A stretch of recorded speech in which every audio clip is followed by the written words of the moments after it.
네, 이 새벽에 오신 여러분 사랑하고 축복합니다. 네, 하나님이 주실 또 은혜를 사모하고 오신 여러분들에게 하나님께서 또 큰 은혜와 하나님의 사랑으로 또 충만하게 채워주시라고 믿습니다.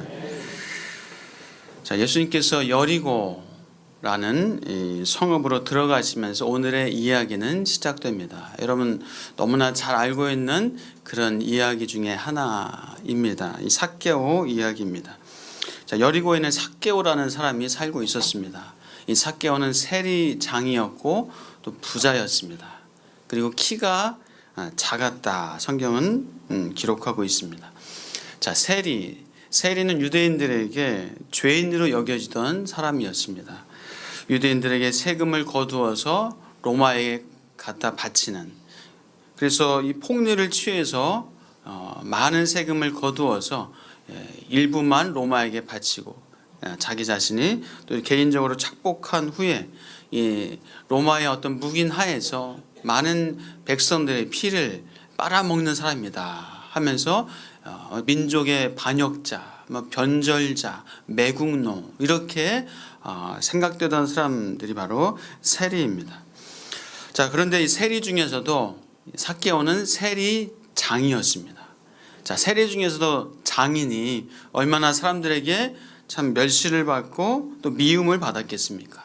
그래서 또 얼마나 돈을 많이 착복하고 벌었겠습니까? 자, 유대인들에게 세리는 자기 욕심만 챙겨서 천국은 갈 수 없는 사람으로 그렇게 낙인 찍혀진 사람이었습니다. 유대 사회에서 창녀 혹은 이교도들 이런 죄인들로 이렇게 분류되어져서 외면당하고 따돌림당하고 하는 그런 사람이었습니다. 삭개오는 더군다나 키가 작아서 어떤 열등감이 또 있었던 사람이 아닐까 생각합니다. 자, 그래서 그는 자신의 열등감 혹은 외로움, 누구와도 친구로 지내지 못하는 그런 외로움과 공허함 이런 것들을 채우기 위해서 돈을 많이 버는 것으로 마음을 채우고 그의 열등감을 채우고 그의 외로움을 채우려고 하지 않았을까라는 생각을 해봅니다. 행복을 돈으로 사려고 하는, 돈으로 행복을 사려고 하는 그런 사람이었던 것 같습니다. 오늘날에도 행복을 돈으로 사려고 하는 사람들이 종종 있습니다. 저 태백에 가서 태백에서 카지노를 하면서 그 안에 뭔가 행복이 있을 것으로, 대박의 행복이 있을 것으로 그런 사람들이 있기도 합니다. 혹은 무분별한 과소비로, 또 혹은 이런저런 중독으로, 쇼핑 중독 하면서 돈으로 무엇인가 소유하는 것으로 행복을 사려고 하는 그런 사람들이 있습니다. 땀 흘려 수고하여 돈 버는 것이 하나님이 주시는 복인 줄 믿습니다. 여러분, 땀 흘려 수고하여 번 그런 돈으로 또 누리고 사시길 축복합니다. 열심히 수고하여 번 돈으로 부자 되시는 은혜가 있기를 축복합니다. 자, 삭개오는 예수님이 오신다라는 소식을 들었습니다. 예수님을 너무나 보고 싶었습니다. 예수님을 만나고 싶었습니다. 그런데 가까이서 가기에는 너무나 많은 사람들이 모여 있어요. 더군다나 키가 작아서 예수님을 볼 수 없을 것 같았습니다. 그는 궁여지책으로 오늘 보니까 돌 무화과 나무, 우리가 잘 알고 있는 뽕나무에 올라가기로 그렇게 생각했습니다. 자, 점잖은 어른이고 또 세리장인데 체면에도 불구하고 어린애처럼 뽕나무를 그는 탔습니다. 그는 뽕나무에 올라가서 예수님을 기다렸습니다. 그 마을에 오면은 분명히 지나가야 되는 그 길목에서 뽕나무에 올라가서 예수님을 지금 기다리고 있는 삭개오를 한번 상상해 보십시오. 예수님께서도 분명히 영락없이 그 길을 지나갈 것이기 때문에 삭개오는 그 길목에서 그 뽕나무 위에서 예수님을 보기 위해서 기다리고 있습니다. 자, 드디어 예수님이 그곳에 이르렀습니다. 그런데 느닷없이 생각지도 못하게 예수님께서 뽕나무를 바라보시면서 그에게 말씀하십니다. 삭개오야, 어서 내려오너라. 내가 오늘 너의 집에 묵어야 하겠다. 삭개오는 급히 내려와서 예수님을 즐겁게 기쁘게 영접을 합니다. 자, 삭개오 내면 깊이에는 어린아이 같은 그런 순수하고 또 여린 마음이 있었던 것 같습니다. 그래서 뽕나무에라도 올라가서 예수님을 만나고 싶고 보고 싶고 했습니다. 예수님이 삭개오를 만나 주시니 그는 즐거워하고 기뻐하고 예수님을 자기 집으로 영접했습니다. 자, 예수님에 대한 소문과 소식이 이 삭개오는 분명히 듣고 있었습니다. 그래서 가슴을 떨게 했던 그런 소문이 아닐까 생각합니다. 세리, 창녀 이런 죄인들로 분류된 사람들, 이 죄인의 그러나 그 죄인들을 만나 주시고 창녀를 만나 주시고 과부를 만나 주시고 병자들을 만나 주시고 그들의 친구가 되어 주신 그 예수님에 대한 동경이, 보고 싶은 마음이 삭개오에게 분명히 있었습니다.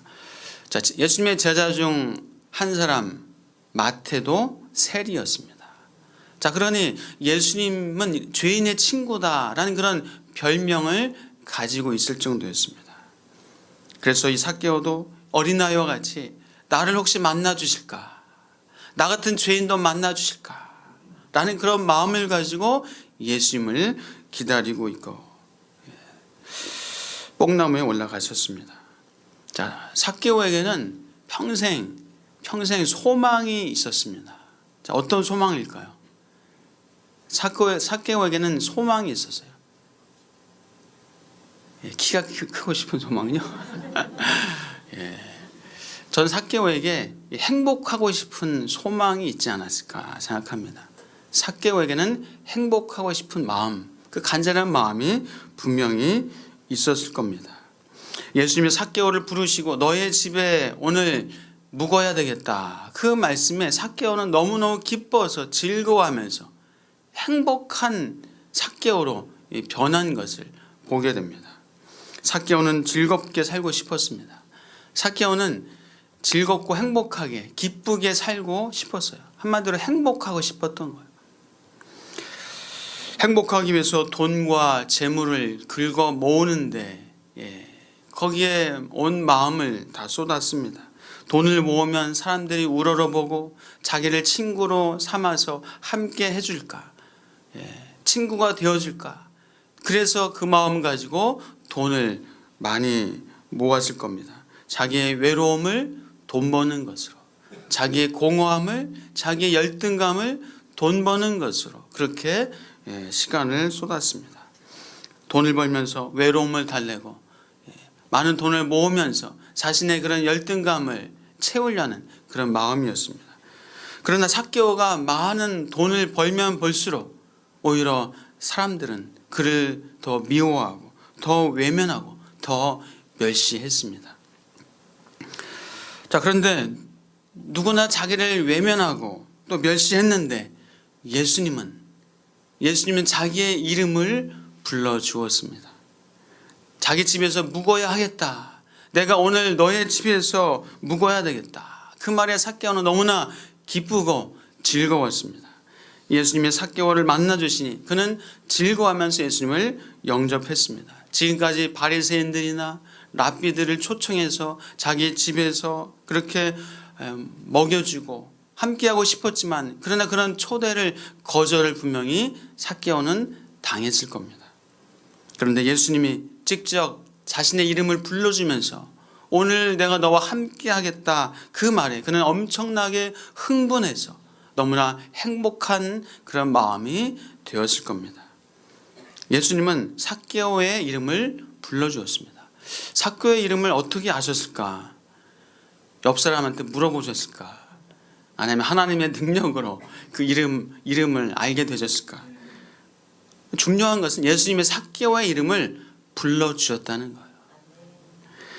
자, 예수님이 삭개오를 아시는 것처럼 저와 여러분을 아십니다. 그리고 우리의 이름을 불러주시고 우리를 아시는 예수님이신 줄 믿습니다. 자, 그래서 누군가 우리도 나의 이름을 불러주면, 나를 기억해주면 여러분 어떠세요? 기분이 좋아요. 막 10년 만에 20년 만에 사람을 만나는데 내 이름을 알아주고 반갑게 해주면 얼마나 좋아요. 좋죠. 근데 만나는데 나도 몰라보고 이름도 모르면 다시는 보기 싫죠. 제가 서울광역교회에서 사역할 때 이용숙 전도사라는 분이 계셨는데, 이 전도사님은 성도들의 이름을, 또 가족들의 이름, 자녀들의 이름을 다 기억하고 다 어떻게 일부러 암기를 밤새 왜 하셨나. 성도들 자녀들, 심지어는 강아지 이름까지 그렇게 아셨어요. 그래서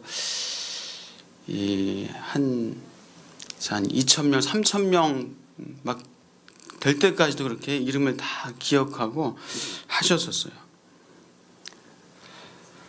근데 예수님께서 우리의 이름을 아시는 것만 해도 우리가 참 기쁘고 좋은데, 예수님께서 우리와 함께 하신다라고 말씀하십니다. 예수님이 우리의 선한 목자다라고 말씀하십니다. 우리를 푸른 초장과 쉴만한 물가로 인도하시겠다라고 예수님께서 약속하십니다. 자, 삭개오는 예수님을 만나게 되면서 진정한 행복을 이제 갖게 되고 행복이 시작됐어요. 자, 우리 7절에서 10절 한번 읽어볼까요? 7절에서 10절 말씀 같이 읽어보겠습니다. 시작.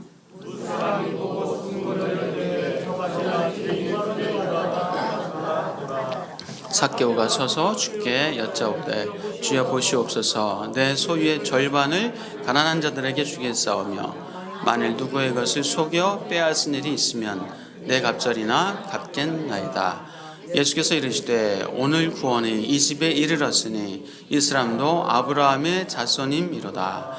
인자가 온 것은 잃어버린 자를 찾아 구원하려 함이니라. 아멘. 자, 예수님의 방문은 삭개오에게 복음 그 자체였어요. 그런 이런 행복을 지금까지 경험해 본 적이 없었습니다. 삭개오에게 행복이 시작되었다는 증거가 여러분 뭘까요?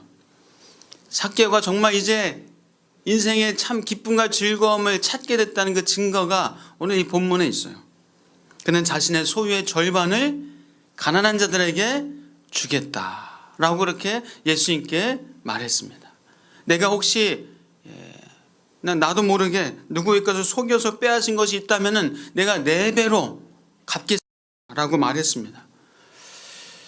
행복이 시작되니까 눈에 보이는 물질과 돈, 어떤 성공, 성취, 소유, 이것이 오히려 아무것도 아닌 것으로 삭개오에게 그렇게 다가왔습니다. 사랑하는 여러분 행복하시죠? 행복하길 원하시죠? 예, 여러분 행복하실 축복합니다. 예, 행복하고자 하는 소망, 이것은 우리만이 아니라 예수를 안 믿는 사람들 행복하고 싶어해요. 소망이 있습니다. 근데 행복은 소유, 돈, 재물 갖고 있는 거 얼마나 많이 지금 내가 힘이 있냐, 권력이 있냐, 그것이 아니라 행복은 마음이 참 중요합니다. 마음이에요. 여러분 마음으로 행복을 누리실 축복합니다. 성경에서는 분명히 말씀합니다. 주는 것이 복되도다. 받는 것보다 주는 것이 복이 있도다 라고 말씀하고 있어요. 주라, 그리하면 너에게 안겨주리니 곧 후이 되어 누르고 흔들어 넘치도록 너에게 안겨주리라. 또 너희가 헤아리는 그 헤아림으로 내가 너희를 도리어 헤아려 줄 것이다 라고 말씀하세요. 그래서 주는 것이 행복하고 오히려 베풀 때 하나님께서 더 좋은 것을, 귀한 것을 우리에게 주시고 헤아려 주신다고 말씀하십니다. 여러분 세상에서 누가 부자가 되는지 아세요? 자, 돈을 안 쓰는 사람이 부자가 될까요? 돈을 잘 쓰는 사람이 부자가 될까요? 쓰면 부자가 돼요? 예. 얼마 전에 한 뉴스를 보니까 돈을 잘 쓰고 베푸는 사람이 부자가 많대요. 돈을 안 쓰고 막 꽁꽁 그냥 감추고 있고 소나기만 갖고 있으면 부자가 별로 없대요. 돈을 잘 쓰고 베푸는 사람이 확률적으로 부자가 많다라는 그런 보도를 봤습니다. 소유하는 것보다 손을 펴서 줄 때에 행복합니다. 그때 그때 하나님께서 또한 손을 펴서 나눠주는 자에게 말씀처럼 하나님이 더 베풀어 주신다라고 약속하고 있습니다. 자, 예수님께서는 오늘 본문에서 말씀하셨습니다. 오늘 구원이 이 집에 이르렀느니라. 이 사람도 아브라함의 자손이미로다. 자, 예수님의 구원은 어떤 누구에게라도 임할 수 있습니다. 삭개오처럼 형제들에게 배신자로, 변절자로, 욕심쟁이로, 또 자존감도 없고 열등감에 사로잡혀 있는 이 삭개오에게도 예수님의 구원이 임했습니다. 예수님의 구원은 그 어떤 것도 방해할 수 없어요. 인간의 그 어떤 잘못과 심지어 죄도 예수님이 구원하시고자 하면 그 구원을 방해할 것이 없습니다. 어떤 죄인이라도 예수님을 만날 수 있습니다. 인자에 온 것은 잃어버린 자를 찾아 구원하려 함이니라. 예수님의 행복, 예수님은 이 행복을 잃어버린 자들을 찾아오셔서 그 행복을 주시길 원하셔서 이 땅에 오셨습니다. 예수를 만날 때 행복이 그 인생의 진정으로 시작되어집니다. 자, 바울과 실라가 감옥에 갇혔을 때, 빌립보 감옥에 갇혔을 때, 감옥에 갇혔음에도 불구하고 막 찬양하고 막 노래했습니다. 그런데 밤에 지진이 나고 땅이 흔들리면서 착고가 풀리고 죄수들이 다 도망을 합니다. 그때 간수가 깜짝 놀라서 죄수들이 다 도망한 줄 알고 너무나 무서워서 자기가 또 어떤 어려움을 당할까 두려워서 스스로 목숨을 끊으려고 합니다. 그때 바울과 실라가 우리가 여기 있습니다. 도망가지 않았으니까 죽지 말라고 그렇게 말합니다. 그때 간수가 바울과 실라를 보면서 외칩니다. 어떻게 하면은 내가 구원을 받을 수 있습니까? 어떻게 하면 당신들처럼 오늘날로 표현하자면 행복할 수 있습니까? 감옥에 갇혔는데도 그렇게 찬양하고 노래하는 당신들의 얼굴을 봤는데 어떻게 하면 당신들처럼 행복할 수 있습니까? 구원받을 수 있습니까? 주 예수를 믿으십시오.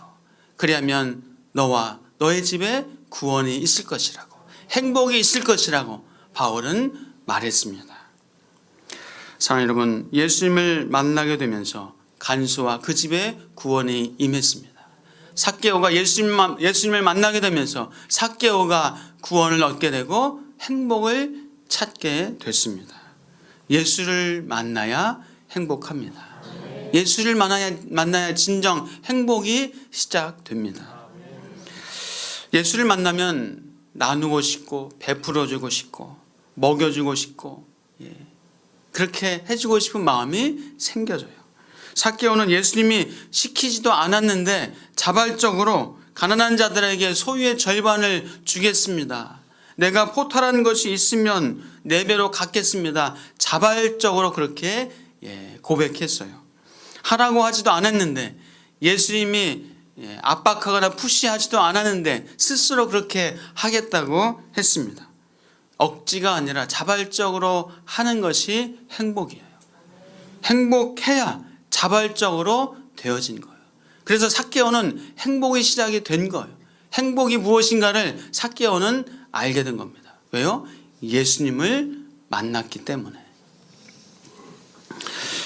예수님을 만나면 하고 싶은 자발성이 생깁니다. 예수님을 만나면 용기가 생기고 기쁨이 생기고 열심히 유발됩니다. 예수님을 만날 때 진정한 행복이 시작된 겁니다.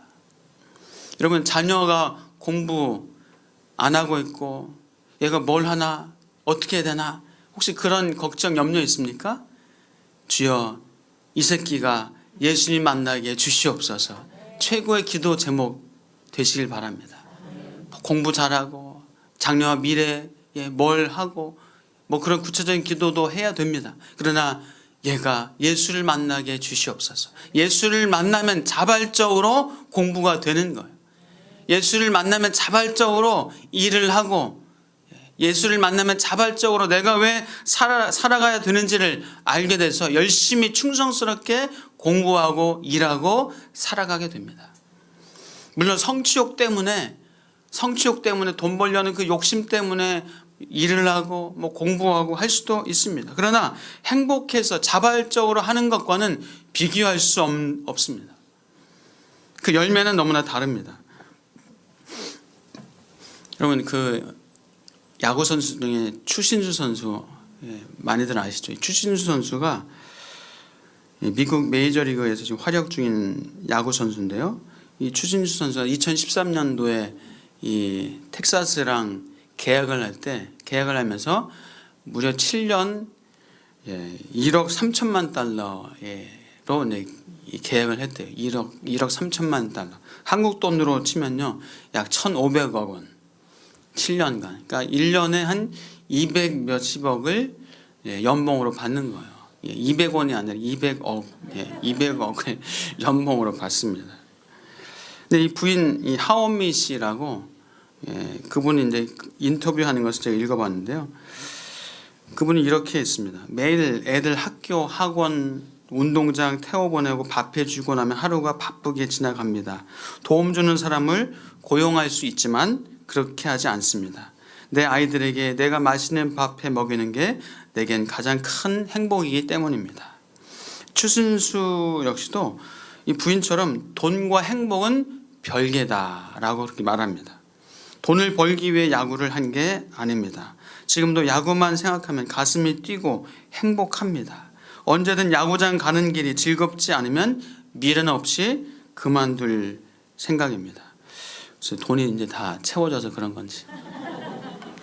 이 두 사람이 가끔 힘들고 외로웠던 이 마이너리그 시절을 얘기를 한다고 합니다. 이 마이너리그 시절 때는 월급이 한 100만 원, 150만 원, 그것 가지고 월세 80만 원짜리 월세, 같은 마이너리그 선수들 가족들과 같이 지내기도 하고 누구는 거실에서 자기도 하고 그런 어려운 시절이 있었습니다. 추신수 선수는 살아가면서 힘들 때 이 마이너리그 때 고생했던 기억을 떠올리면서 견뎌낸다 그렇게 말하는데, 이 부인 하원미 씨는 생각이 좀 달랐어요. 21살 때 남편만 믿고 미국에 왔습니다. 그때는 다른 마이너리거 가족들과 같은 아파트에 살면서 남편들이 원정을 가면 우리끼리 모여 야구도 보고 영화도 봤습니다. 서로 옷을 바꿔 입기도 했습니다. 가난했지만 꿈이 있었습니다. 남편은 그때가 정말 힘들었다고 하는데 저 개인적으로는 너무 재미있는 시절이었습니다. 가끔은 다시 한번 그때로 돌아가고 싶습니다. 이 부부가 뭐 신앙이 있는지 없는지는 모르겠습니다. 근데 신앙이 없는 사람이라도 건강하게 살아가는 사람들이 또 많이 있습니다. 근데 추신수 선수 말고 미국의 이 투수 중에 LA 다저스 투수 중에 클레이튼 커쇼라고 있어요. 커쇼 혹시 들어보셨어요? 이 커쇼는 추신수 선수가 받는 연봉의 거의 2배 가까운, 그러니까 7년 계약하면서 2억 1,500만 달러의 LA 다저스랑 계약을 했었습니다. 우리나라 돈으로 약 한 2,300억 원. 자, 신앙이 있는 사람과 신앙이 없는 사람과의 차이점을 다른 사람들에게 나눠주는 것, 베풀어주면서 사는 것을 행복으로 여긴다라는 것을 이 커쇼 선수를 통해서 알 수가 있습니다. 이 야구 선수 커쇼는 만 26세 나이에 역사상 가장 몸값이 비싼 투수가 됐습니다. 그러니까 20대 중반 나이에 벌써 이 최고 투수에게 주는 사이영상이라고 했는데 2번이나 이 상을 받았습니다. 매년 아프리카에서 잠비아에 가서 봉사활동을 한다고 합니다. 커쇼는 아프리카 잠비아에 학교도 세웠습니다. 그리고 미국 달라스 지역에서 야구를 가르치면서 재능 기부를 하고 있습니다. 그가 등판하는 경기마다 매 삼진에 500달러를 모아서 기부금으로 그렇게 기부를 하고 있습니다. 그것만 모아도 1년에 1억 원이 넘는다고 합니다. 자, 이 같은 선행으로 그가 2012년, 13년 사회공헌과 모범된 그런 선수로 상을 받기도 했습니다. 그는 아예 자선단체를 만들었어요. 커쇼의 도전이라는 직접 자선단체를 만들어서 미국의 또 어려운 사람들을 그렇게 돕고 있습니다. 그가 23살 때 쓴 책에서 그렇게 얘기했습니다. 우리 부부는 기독교인이기 때문에 기독교인의 방식으로 세상을 이해하고 예수님에 대한 믿음으로 세상을 바라보면 세상이 완전히 달라 보입니다. 그러면 인생에서 돈과 지위가 전부가 아님을 깨닫게 됩니다. 우리는 인간관계는 물론이고 하나님과의 관계 속에 있을 때 가장 큰 기쁨을 느끼고 인생의 깊은 의미를 발견합니다. 우리는 겨우 14살 때 처음으로 데이트를 하고 정확히 8년 후에 정식으로 결혼했고 이제 하나님께 영광을 돌리기 위해 사는 일이 우리 삶의 목적이라 믿으며 항해하고 있습니다. 참 너무나 멋지지 않아요? 여러분 일하고 돈 버는 이유, 공부하는 이유, 우리가 결혼하는 이유, 살아가는 이유가 여러분 무엇입니까? 예수 그리스도 안에 우리 인생의 정답이 있습니다. 예수 그리스도 안에 여러분의 인생의 많은 문제들의 해답이 있습니다. 예수를 만나면 해결됩니다. 예수를 만나면 행복이 시작됩니다. 예수를 만날 때 진정한 행복을 누리게 됩니다. 우리가 매일매일 예수를 만난다면 얼마나 행복하고 얼마나 기쁘고 능력 있는 삶을 살게 될까요? 사랑하는 여러분, 날마다 예수 그리스도를 만나시기를 주의 이름으로 축복합니다. 행복의 시작은 예수 그리스도입니다. 그 행복의 시작이신 예수 그리스도와 함께 날마다 행복을 만들어 가시는 저와 여러분 되시길 축복합니다.